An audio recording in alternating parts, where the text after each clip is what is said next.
set your radios to spooky.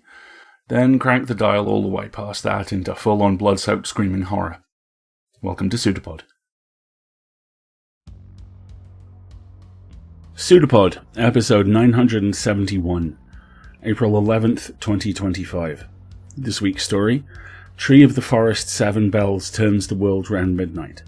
Written by Cherie Renee Thomas, narrated by Premi Mohammed, audio production by Chelsea Davis, hosted by Alistair Stewart. Welcome to PseudoPod, the weekly horror podcast. I'm Alistair, your host. This week our story comes from the excellent Cherie Renee Thomas. Cherie is a multi-award-winning writer, poet, editor, and curator. Her work is inspired by myth, folklore, natural science, music, and the genius of the Mississippi Delta. She is the author of 4 collections of fiction, including Mojo Rhythm, 9 Bar Blues, Stories from an Ancient Future, Sleeping Under the Tree of Life, and Shotgun Lullabies. She is also the co-editor of several anthologies, including Africa Risen, a new era of speculative fiction, Trouble the Waters, Tales of the Deep Blue, Dark Matter, a century of speculative fiction from the African diaspora, and Dark Matter, Reading the Bones. Thomas is the first black writer honoured with the World Fantasy Award, and has also received the Ignite Ember Award and the Octavia E. Butler Award. She was a Hugo Award finalist twice, and was honoured with the Locus Award. As a Marvel writer, she wrote the novel Black Panther, Panther's Rage, stories in Black Panther, Tales of Wakanda, and Captain America, The Shield of Sam Wilson, and also collaborated with Janelle Monáe on the novelette Time Box Altered in the New York Times best-selling collection The Memory Librarian and Other Stories of Dirty Computer. She has taught creative writing workshops at universities and in community and cultural organizations around the world. Her work has appeared in the New York Times, Scientific American, and Marvel Comics. The World Is Not Ready, about the Black Panther and Storm in Marvel Voices Legends #1 in particular. She lives in Memphis, Tennessee. Your narrator this week is the magnificent Premi Mohammed. Premi is an Indo-Caribbean scientist and speculative fiction author based in Edmonton, Alberta. She is assistant editor for EscapePod and was a Capital City Press featured writer for 2019-2020 with the Edmonton Public Library. Her guest editing positions include novellas with Interstellar Flight Press and short fiction with Apparition Lit. Her debut novel, Beneath the Rising, was a finalist for the Crawford Award, the Aurora Award, the British Fantasy Award, and the Locus Award. Her other published books include novels like A Broken Darkness, and novellas like These Lifeless Things, and What Can We Offer You Tonight, and The Annual Migration of Clouds. The Void Ascendant, the final book in the Beneath the Rising trilogy, was published in 2022. The Siege of Burning Grass was on the 2024 shortlist for the 2024 Ursula K. Le Guin Prize for Fiction. So, without further ado, step off the road. Find the truth.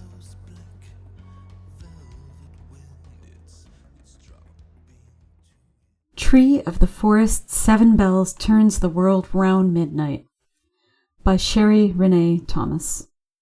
Read by Premi Mohammed. Thistle stepped over an upturned root that twisted from the dark, wet earth. Your mama live near the river? No. Your mama live in a tree? Nope. Then what we doing? Mama, the river, and the tree. She moved with deliberate grace, each footfall a code that unlocked another hidden key. Wilder should have known. Every other word out of her mouth was some strange, cryptic poetry.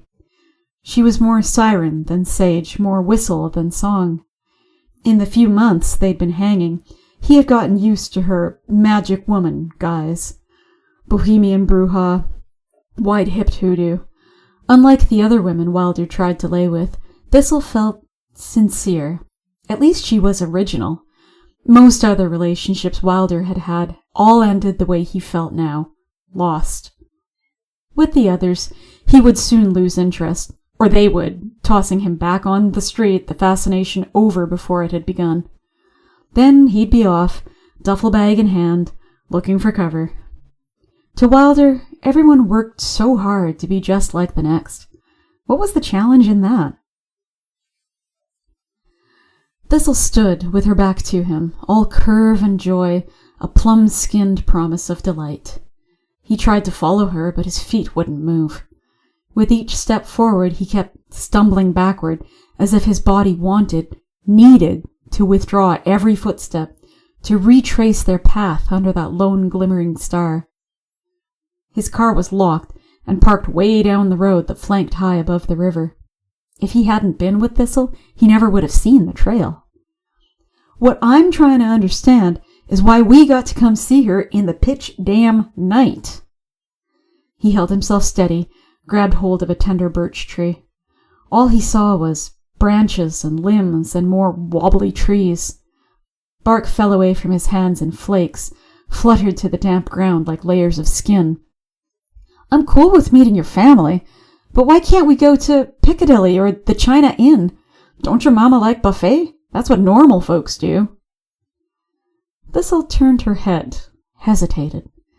Even in the deepening darkness, Wilder could see her eyes narrow into slits, her full lips poked out like she might offer a kiss. When have you known me to be normal? Laughter shook the leaves of a mayhaw. Fireflies flitted a warning message in the faded light. Wilder didn't see. His eyes were in the future, back to the cool, thin sheets in the rented room. The air was hot and humid, thick enough to slash a knife through. The sky was full twilight, now turning away from dusk. A supermoon, and that strange twinkling star Thistle swore was a planet. Which one did she say? Venus. Or was it Jupiter? Wilder used to know stuff like that, back when he thought it was important. Astronomy, astrology, tarot cards, and divination, none of it foretold anything close to what Wilder had come to know, his hard truth. Ghostly light shone through the waist-high grass, and the blossoming weeds cast shadows across Thistle's face, her arm outstretched to him like a luscious vine. This he believed in, this he could follow, the curved finger of flesh. An open palm, his favorite invitation. It's just a little further. I hope she got something to drink. Thistle giggled, moved through the path, a silent wind. Wilder had made her a jacket with spikes on the shoulders and bright, colorful Ankara print for a lining. He hadn't sewn anything new until she'd tumbled into his life like a weed. In the black, weathered, upcycled leather and the scraps from an old African kaftan, she looked like the punk queen he imagined her to be. He had woven the jacket for her, his first gift, when she initially refused to go out with him. I'm not fit for human consumption, is what she'd said. Try harder, is what he heard. Wilder was persistent. He followed her, held signs at every protest, passed flyers out with other activists at the Riverwalk, harangued downtown hipsters who would bulldoze century trees for their new lead condos. Finally, at a Mid-South Peace and Justice Center ice cream social, she relented. The jacket she donned like a crown, and she had worn it every day, her second skin, she called it, even in the 105-degree heat. But Thistle never sweated, a fact that startled Wilder, made him lie awake some nights and wonder, that and her spooky, stony sleep. Gulping it down every chance she could get, Thistle drank water like a catfish, slept like an old dead log. But each time he saw her, a wildfire in his arms, remarkably awake, or asleep, corpse-like by his side, he grew more fascinated. Wilder had met her at a friend's lecture at Rhodes on the music of John Coltrane, sacred geometry, and physics. Melvin discussed how Coltrane had composed a Love Supreme using African fractals and indigenous design, the same design found in ancient West African compounds, in passed-down rites of passage and patterns of braided hair, in the wooden sculptures of the Mende, in pine cones, and even in drops of water. Melvin was a philosopher, the baddest bassist in the world. Time Out New York had declared it, and Wilder knew from personal experience that to be true. Only one other bassist gave him a run, and she wasn't a bassist at all. She was a goddess. She was music itself, not even a fair comparison. Wilder had been planning to give Melvin the full Memphis Roots midnight tour when he spied Thistle, fluttering in the periphery of the concert hall. Her back was pressed against the yellow-papered wall, arms folded, as if she was too good to squeeze her hips into the plush student seating. Her eyes were closed, head nodding, as if she was hearing some other music beneath Melvin's words. Later, Wilder would learn she was rarely still, except, frighteningly so, in her sleep. Awake, she flitted through the world, an emerald-throated hummingbird. Even now, she stooped to caress a crooked row of foxgloves. Her bangles, stacked high up her arm like brass armor, glinted in the night. Look how they bow their heads. She stroked the purple blossoms as if they were pets. They're always the first ones asleep. She rose and darted ahead, a bejeweled black dragonfly. Barefoot, Thistle used to collect ferns and moss and polished river stones, dark mushrooms and wild seeds for the bird cages and terrariums she hung throughout the city. She said her found art was a public indictment, a statement from the elders. Wilder never asked who the elders were. He simply chalked it off as more of Thistle's spirit speak. So, when she grabbed fistfuls of earth and held them before her nose, as if to breathe a prayer, Wilder only shrugged. "You should take off your shoes," she said, and kicked off her boots, the tongues lolling as if they were hot and tired, full of thirst. "Here? I'm not doing that." Thistle tied her shoestrings together and flung the pair over her left shoulder. The strings got caught in the patch of spikes. She shrugged. The leather jacket arched across her back like a pair of wings. "The earth is cool and damp here," she said, and held out her hand. "Come on. Every step is like a kiss." Wilder shook his head. "No." She threw her head back and danced, her toes sinking into the moist grass. "Best massage ever." Wilder paused. "I can think of better." A sudden burst of wind carried Thistle's laughter through the air, lifted it above his head, lingered in his ear. The breeze felt cool, inviting. He sighed and unlaced one shoe. "Got me messed up," he muttered, and kicked off the other. He stuffed his socks in his back pocket, strung his shoes over his shoulder, and dug his toes in. The grass smelled sweet and wet, felt like heaven on his soles and heels. Within the circle of trees he went beyond thought, beyond feeling. As his feet sank into the earth, he felt himself yielding to a soft green breath, a sensation he hadn't felt since childhood.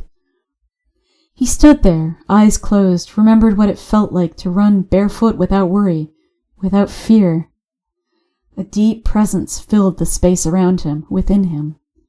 Wilder glanced up, saw in moonlight the silvery threads of a webbed work of art dangling from an elm, and, like his lover, the spider was nowhere to be seen. "Thistle?" Only the familiar whoosh of the river replied. All he heard was the waves of the water, sloshing somewhere ahead, down below, and the sound of his own voice, whispering in the waist-high grass and weeds. Slowly his eyes adjusted to the dark and the silver. The light was strange, as if waking inside a dream.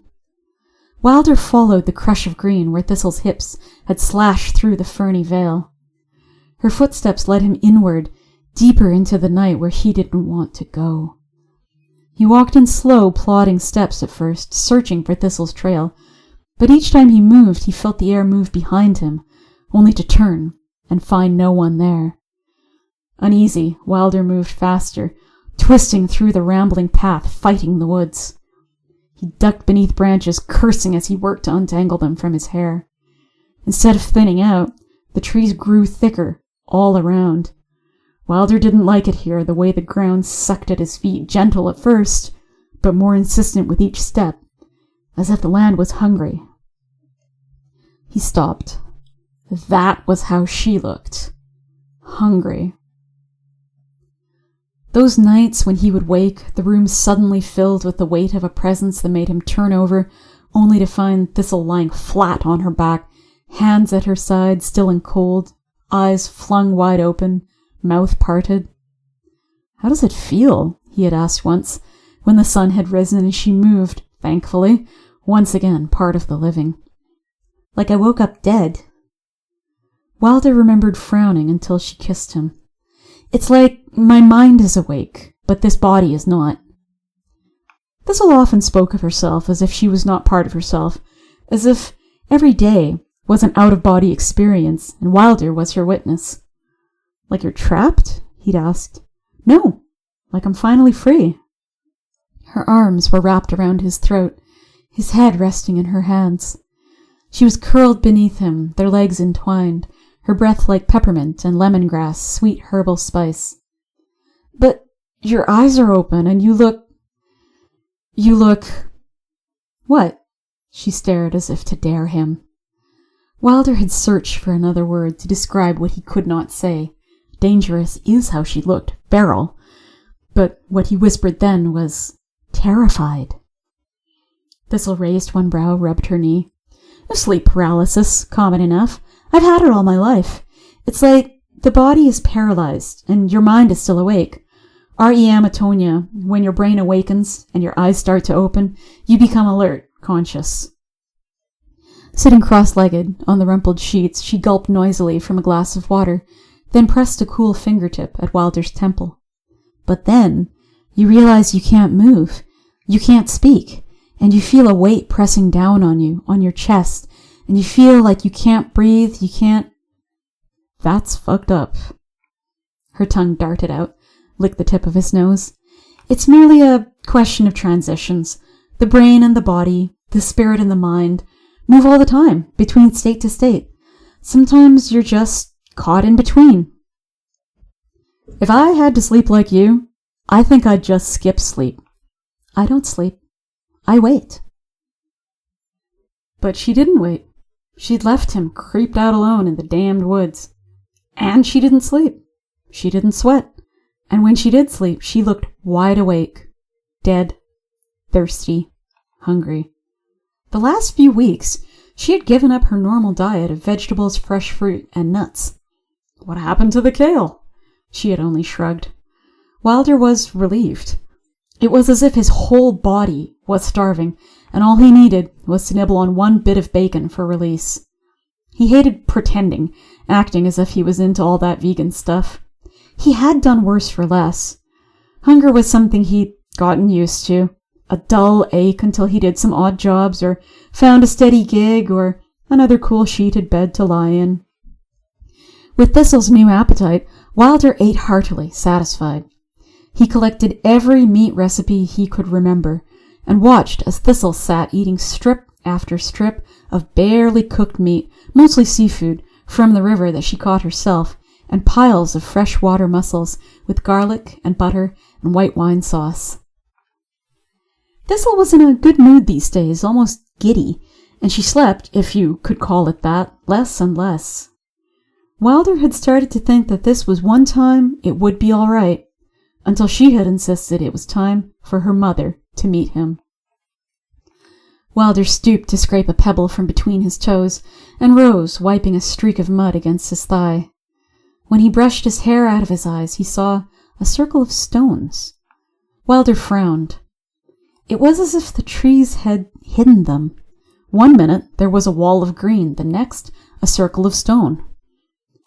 They rested upon each other like giant children holding hands in a ring. The wind picked up here, the air cooler. It carried the rustle of leaves and the rush of waters, the sound of the reeds clattering in the breeze, as if each were an open throat, rising to speak. Wilder wrinkled his nose. The wind carried a strange scent, something that made him wipe his face with his sleeve. Wilder had lost Thistle's trail. Instead, he felt as if he'd stumbled upon an ancient conversation, the rocks and the grass, the river and the moss, arguing about shadow and light. Wilder didn't like the sounds. They buzzed in his ears like static, a cloud of gnats. The hair on his arms felt prickly. He wanted to put his shoes back on, drive as fast as he could all the way home, but he realized he had dropped them somewhere back in the thickening bush. Out here wrestling weeds. And where had she brought him? Wilder felt as if someone had told him to drive to the end of the world, to drive, and when he got there, keep driving on. Ferns and foliage had sprung up where he didn't recall seeing them before. The great stones seemed to rise higher, pressed all around him like a great, crushing wall. The air felt old, godless. Why did Thistle leave him, alone in the dark in the middle of night, and who would choose to live in such a place? He felt the slow shifting of eyes he could not see, then a sound like a bell, Thistle laughing, her voice high and clear. She was waiting for him, beside a tree just beyond the tallest rock, the one shaped like a raised elbow and a fist. A large web, the shape of a shield, sparkled in the moonlight, inches from his face. Wilder recoiled, waved his hand. "It's bad luck to kill a spider," Thistle said, and she ducked beneath the web and pulled him close. Her voice was a murmured apology in his ear as her nails scraped his jaw, raised the skin. Her ringed fingers ripped away at his collar, exposed his throat. Thistle tore off his shirt, kicked it into the ground that was covered in a thin layer of rising mist. She rolled up his tank, scraped at his back and neck, her tongue deep in his throat, stumbling through the tangled branches and moss-covered stones until he fell limp into a bed of leaves, shoulders stooped, arms hanging at his sides. Tiny, hot scratches scraped along the softness of his belly, down the length of his arms. A cut stung on his chin. Thistle nibbled at his nose. As odd as she was, Wilder loved being with Thistle. He felt himself expand in her presence. Her strangeness and stories awakened in him a vague awareness of his own. It wasn't that he didn't care about the land, or her sisters, the damn weeds and the river, or whatever Thistle was always so amped up about. It's just that he saw the state of the world as out of his hands, something decided by others more predatory, more resource than he. For Wilder, fighting was a losing proposition. Someday, the meek would inherit the earth, but not in real time, so why spend what little time you've got stressed? Wilder didn't want to make a difference. He wanted fucking change. When that didn't happen when he thought it should, he gave up. A long time ago, Wilder had skin in the game. He'd put his neck out there, like Thistle, believing, marching, singing, guitar playing, airbrushing, phone banking, door knocking, and leafleting, only to have it crushed by the world again and again. There had been some successes, but the failures were more than he could bear. The night Thistle finally came to him, he had marched with her and the others against the Stiles water treatment plant. Stiles was vile. It dumped partially treated sewage wastewater into the river, claiming rapid dilution by the Mississippi's vast flow, and hiding under the cover that the river was used mostly for industry and commercial traffic. Thistle and the other activists knew that state law required all Tennessee waters to be fishable and swimmable. The only folks who fished and swam in the river bottoms were too dumb to know better, or desperate, or both, or Thistle. Thistle painted a beautiful, huge canvas mural that had to be carried by 20 hands, calling for disinfection and respect for her mother, the river. Wilder joined the protest only because he wanted to be near her. He wanted to show that he was willing to go wherever she was, that he was down with the cause, her cause, even if it didn't make much sense. When he dropped out of school, Wilder had spent years on the streets, lonely and hungry, and denying both, while searching for truth in flesh. He couldn't find his tribe, but wherever he wandered, music was his solace. Wilder never stayed in one place long, never loved one heart long. He had learned to survive, to protect the soft parts of himself. But the world had eaten his spirit up and spat him out, left him pulp and gristle at Thistle's feet. It's not enough that I'm barefoot and getting eaten up by bugs, but now we've got to play hide and seek in the dark? Thistle bowed her head, smiled. Wilder held her close, lifted her chin. Damp pine needles pricked his back. You know, we could have done that back at the house. Mama's not back at your house. Where the hell is Mama? Thistle pulled away and rose, turning her back to him. He stood up, wiping matted leaves off his legs. What's wrong? She didn't answer, but offered her hand, her palm cool and damp. Wordless, she led him through an opening in the stone door he had not seen, her hand still clasped in his. As they walked, waves of coolness trickled between his toes, tickled Wilder's soles. He looked down, stared at the flat surface of the water. It stared back up at him, a dark mirror. A dense blue fog clung to the trunks of the trees. Behind him, the old stones groaned. Up above, the stars revealed themselves one by one in the veil of night. This way. She's here. Together, they waded through the river mud and muck. Thistle held his hand in a tight, possessive grip, squeezing his fingers with her silver rings as if he might flee. She walked with her back to the darkness, her eyes willing him forward toward a tunnel of trees ahead. Her feet moved expertly, as if she had walked the unseen path 100 times before. Slow down, Thistle. You're going too fast. You're going to fall. Hasn't happened yet? The hair bristled on the nape of his neck. How many times had she walked this path before? Thistle's steps through the stream had become quick and light, silkfire dancing through the night. She moved as if possessed, as if each step were a key she played in a song for the earth. Wilder's footsteps were heavy and unsure. His breath grew ragged. Sweat trickled down his chest and back, made his skin stick to his tank top, made him wipe his shoulder with his chin. They passed a stand of young saplings. Thistle paused to stroke their stalks tenderly, whispered as if telling them secrets. The wind rustled in a red maple's leaves. She tilted her head, as if to listen. Wilder sighed, swatted a mosquito that looked big as his hand. Please, can we go now? I don't want to be out here all night, Thistle. I'm getting eaten alive here. She stopped. He could hear distant voices, perhaps from a barge floating by. A muffled grumbling sound rumbled through the air, like the echo of trucks speeding across the I-55 bridge. Wilder frowned. The old bridge was too far away for that. Let's hurry then. You're more than ready, Thistle said. Look, we could be home by now, eating. I know you're hungry. You're always hungry these days. I mean, why are we here? Is this even necessary, right? I wanted to show you where I came from, Thistle interrupted. Who I came from, why I am.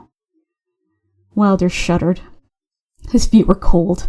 The drying sweat had chilled on his skin, but despite his discomfort, he accepted her answer. It was what he'd wanted to hear. For months, she had been secretive, silent.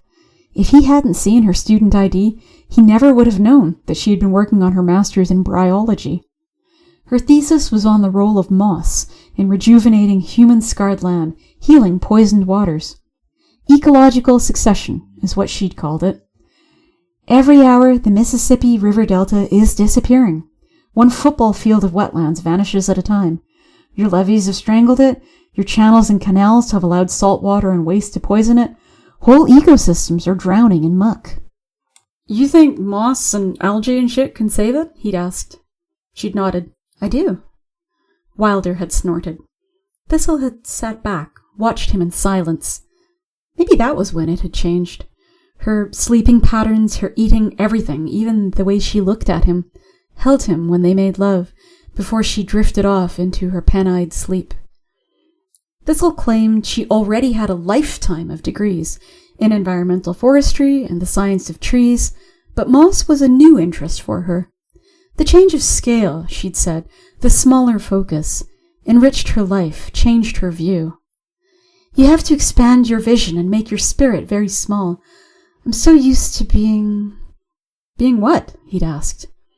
She'd slipped the photo card back into her satchel. Her face was ashen, her lips a thin, grim line.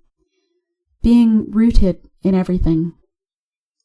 Now, as she looked amused, almost giddy, she moved in an intoxicated sway, as if she was dancing to a furious music.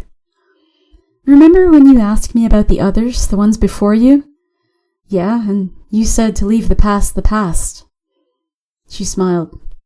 Don't you want to know? No, I don't. Wilder's eyes darted like the fireflies that fluttered past them. He was starting to imagine movement in the dark. A rustle by that tree, a whispered hiss underneath a bush. He grew more unsettled the longer she stared at him, humming and swaying. I know everything I need to know about you. Don't need to know any more.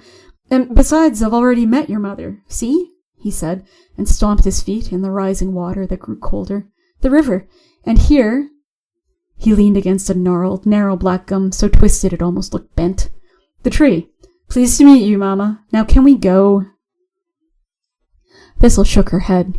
If you core these trees, you'll find that some of them are over 150 years old, or older, like that tree. So now you've met Loredan. He was one of my favorites.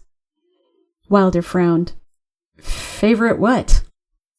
They say he disappeared after he led an expedition here, when the Chickasaw attended this land, but I see you have found him. Wilder jerked away from the alligator bark, sucked in air, steadied his voice. Come on, where is she? I see you're not going to end this game until I meet her, so let's go.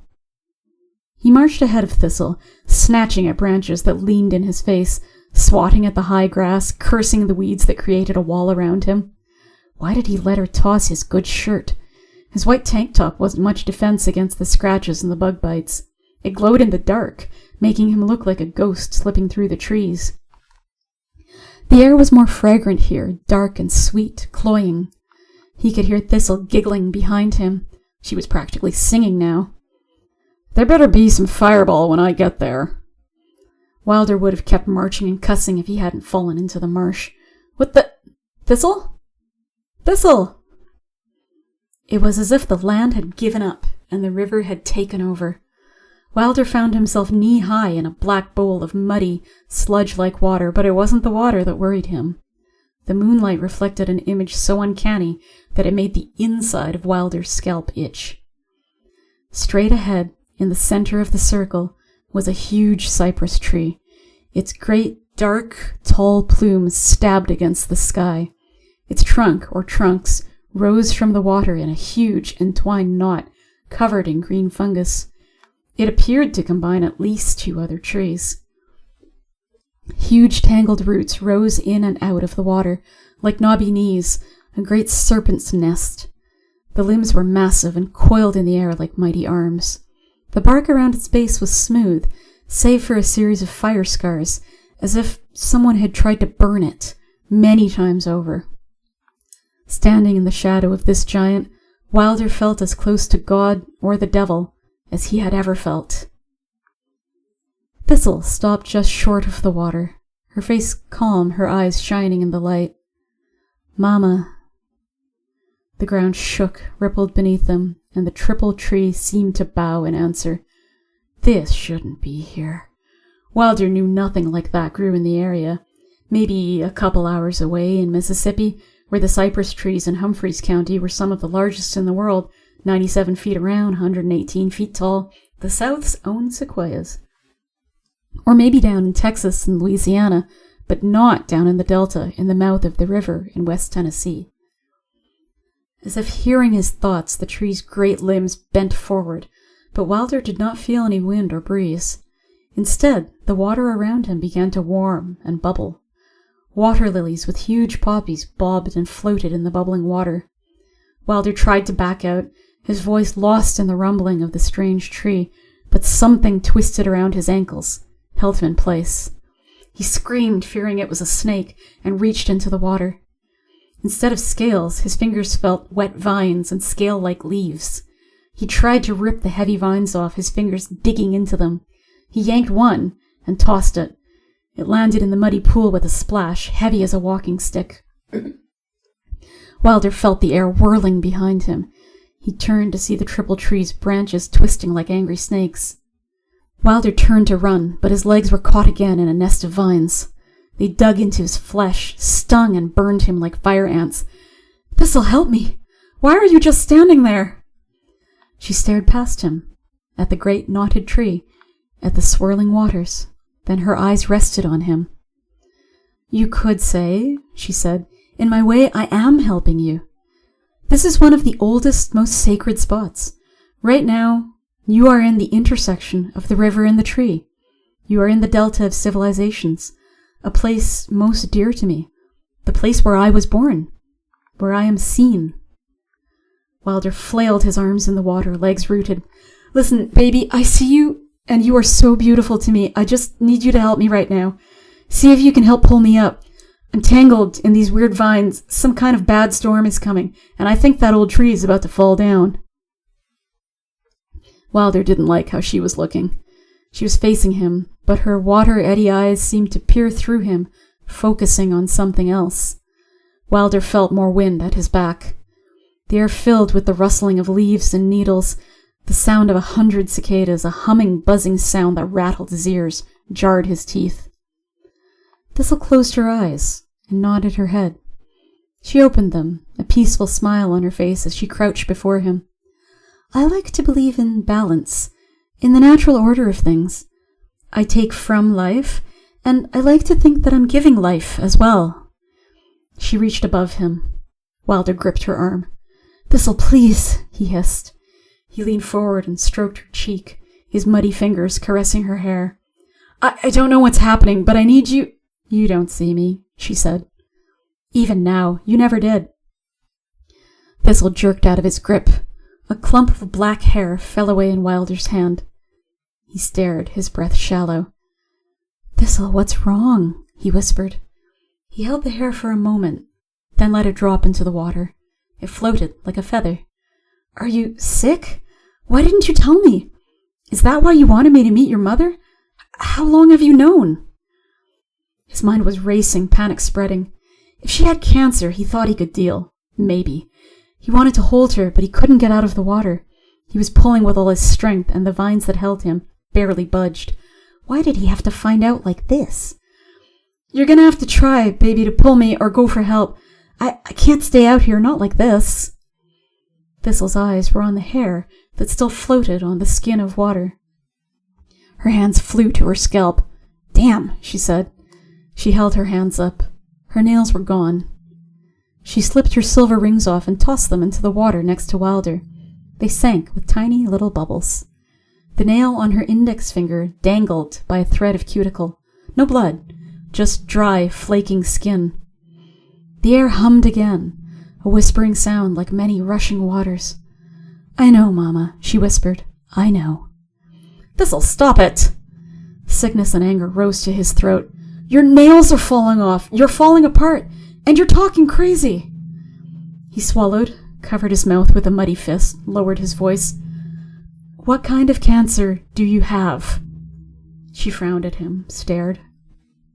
Wilder shook his head, tried to make sense of Thistle's decay. How could she hurt like that and not bleed?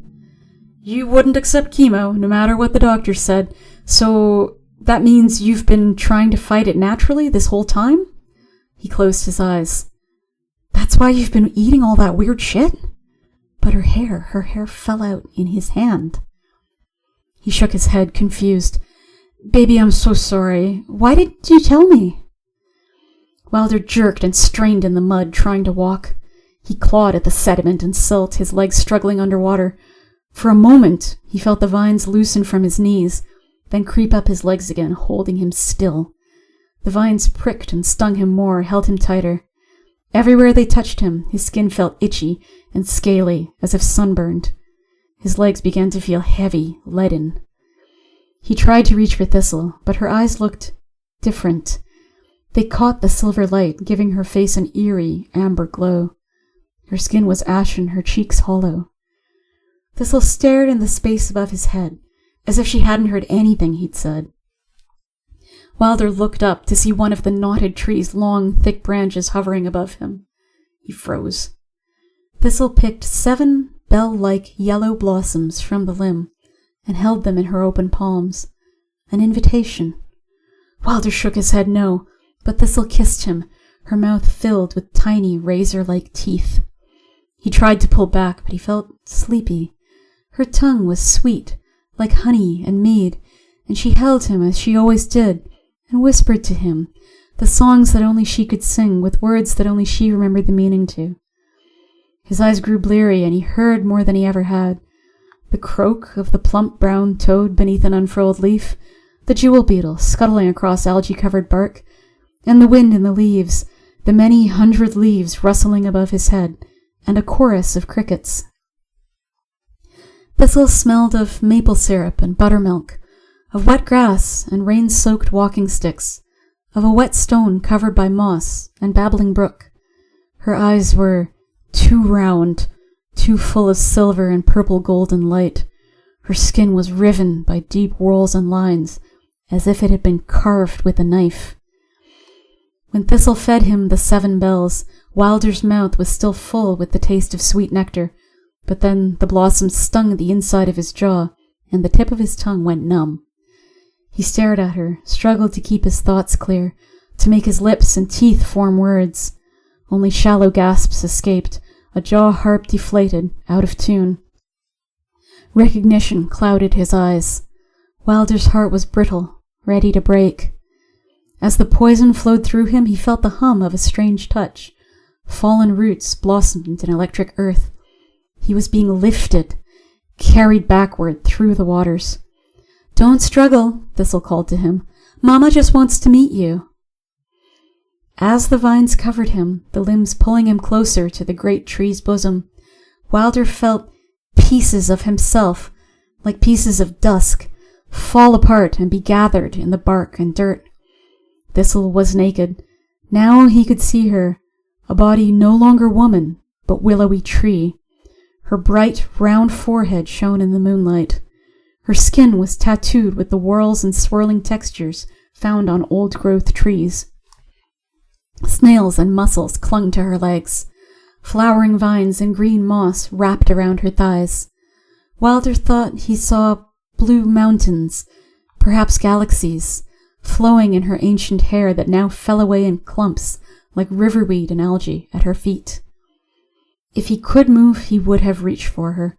He would have tasted her with his fingertips and tongue, but she was out of reach. He wanted to cringe, to creep away. He wanted to lean into his lover's palms. He couldn't do either, so Wilder no longer tried to move. His eyes asked the question his lips could not.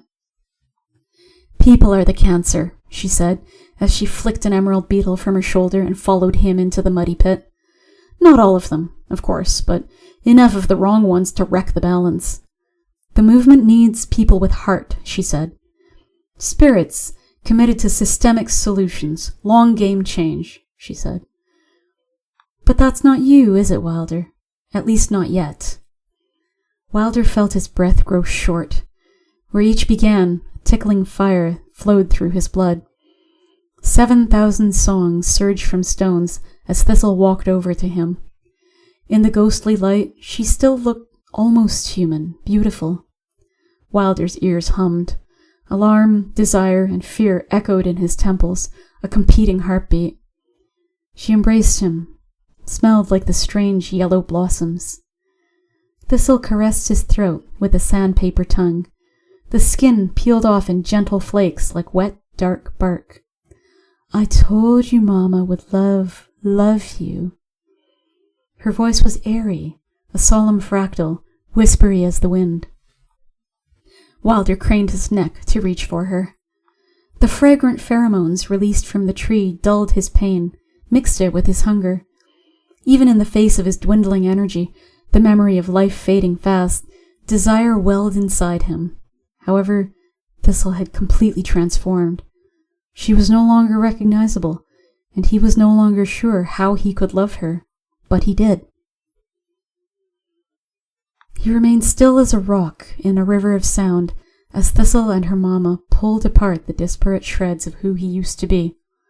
In their presence, his thoughts felt noisy, cluttered. He tried to clear his throat to speak, but he could not feel it, or his mouth.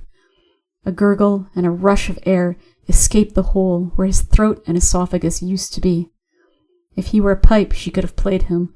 Wilder the bone harp, the baddest instrument in the world.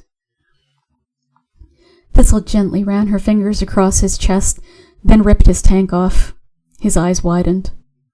"Don't worry, Wilder," she said, her lips and saw teeth stained blood red, his back sinking into the smooth base of the knotted tree. Mama licked him, and he sensed another part of himself slide away. A spine of bones exposed to the night's air, he thought he could hear pieces of the old flesh drop into the waters, remnants of his former selves sink into the muck. But he was no longer certain if he still had ears. "The Tupelo, black gum tree, has a strong heartwood," Thistle said. "It's one of the oldest native trees here, like the oaks and the poplars, but, of course, not as old as Mama. And you've probably guessed, Mama is not from around here. She came with the river. But, Wilder, you'll have plenty of time. to contemplate the true meaning of change, Mama will keep you company. She'll sing you the old songs and tell you her stories. She'll keep you safe with the others until... Brambles curved around his chin. Thorns pierced his flesh while he tasted her final, honeysuckled kiss. His thoughts disappeared in the rising mist. Wilder's mind rang with a new truth. He would die here. Perhaps he would be reborn. To spring from the earth, a fresh green shoot, dark roots twisting deep beneath the river's belly, a sapling tree straining for the scent of rain, reaching for change. Wilder felt as if he had traveled through a dream, as if he woke beneath a river, and there was no way back through the forest except to become clear water, a spring to fill and heal himself. His eyes wide awake, his body unable to move, his fear vanished into the dark center of things. As Wilder watched over Thistle's shoulder, her tiny teeth sinking into his cheek, he saw where she had dropped the first gift he had made for her, into the bubbling earth.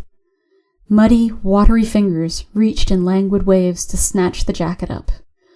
The world afar, the last spike floated in dark womb water, shimmered a sinking star. Strange things happen at the 1-2 point. That term has rattled around in my head ever since an episode of the excellent Sarah Connor Chronicles used it as a title. It's actually a term from the game Go, talking about how the nature of the game and its complex probabilistic strategies change in the corners of the board. It maps too, for me, onto the Tyndallosian uncertainties of the corners of all cooking surfaces, of sports courts, of rings, cages, mats. Maths colliding with instinct and terror and desperation, collapsing statistical curves down onto an unmappable roiling sea of chance. Every relationship and near relationship finds itself at the 1-2 point early. That moment of shared benevolent conspiracy when you both know that the attraction is real, but you don't know the attraction is real. You are part of a joke that only you two, or three, or four, or however many, know. The world works differently in the corner you define by your presence. And that giddy sense of being very high up and very close to something life-changing gets you drunk on potential. Nothing is true. Everything is permitted. Or at least everything feels permitted. That's where this story plays out for me, and I find it especially interesting that Thomas sets it on the borders of town and country, in the liminal spaces of countryside, riverbank, marsh, and copse. But Thomas's masterstroke is using the ambiguity of the 1-2 point as the story's ethical landscape too. Wilder, whose very name invites us to think of them a certain way, is either a predatory libido or just a would-be partner. Their pursuit of Thistle, whose name also has some very interesting connotations, is a negotiation, and honestly a pretty cute one at that. Sweetness tinged with that same not quite confrontational attraction. This is a story full of beautiful language, but this, "I'm not for human consumption," is what she'd said. "Try harder," is what he'd heard, is a standout. Not just because of what it tells us about the relationship, but what it tells us about Thistle. It's one of several points where Thistle's approach is designed to protect people she doesn't want to feed to mother. She puts obstacles in front of Wilder, and he hurdles all of them with a song in his heart. It's sweet. It's threatening. Thistle's spiky. Literally, she makes it very clear that Wilder has to want this. And when Wilder finds out what he really wants, it's far too late. He's a victim. He's a threat. She's a monster. She's a hunter. She attacks him. She's defending her own. Everything is true. Nothing is permitted. Strange things happen at the 1-2 point. So do great stories. Thanks to all. On to the subject of subscribing and support. PseudoPod is funded by you, our listeners, and we are now formally a non-profit. One-time donations are gratefully received and much appreciated, but what really makes a difference is subscribing. A $5 monthly Patreon donation gives us more than just money. It gives us stability, reliability, dependability, and a very well-stocked salt cellar. And trust me, you want there to be a lot of salt in this tower, surrounding the other things in this tower. So if you can, please go to pseudopod.org and sign up by clicking on Feed the Pod. If you have any questions about how to support EA and ways to give, please reach out to us at donations@escapeartists.net. If you can't afford to support us financially, then please consider leaving reviews of our episodes or generally talking about them on whichever form of social media you are obsessively doom scrolling right now, because, let's face it, we all are. Our social media of choice right now is Blue Sky. We have an account over there at pseudopod.org, and we would love to see you. You can also, if you're feeling kind of merchy, support us by buying hoodies, t-shirts, and other bits and pieces from the Escape Artists Void merch store. The link is in various places, including our pinned tweet over on Blue Sky. PseudoPod is part of the Escape Artists Foundation, a 501c3 non-profit, and this episode is distributed under the Creative Commons Attribution Non-Commercial No Derivatives 4.0 International License. Download and listen to the episode on any device you like. Don't change it. Don't sell it. Theme music is by permission of Anders Manga. More true stories next week, but before that, PseudoPod's favourite botanist Pamela Isley would like to remind you. People say eat the rich, but nobody ever does it. I'm just saying, maybe we should. Just to see what happens. See you next week, folks. An arm appeared from nowhere on the shape, seemingly projected like the pseudopod of a protozoan. It's a pseudopod. It's a big foot. It's all about podcasts these days.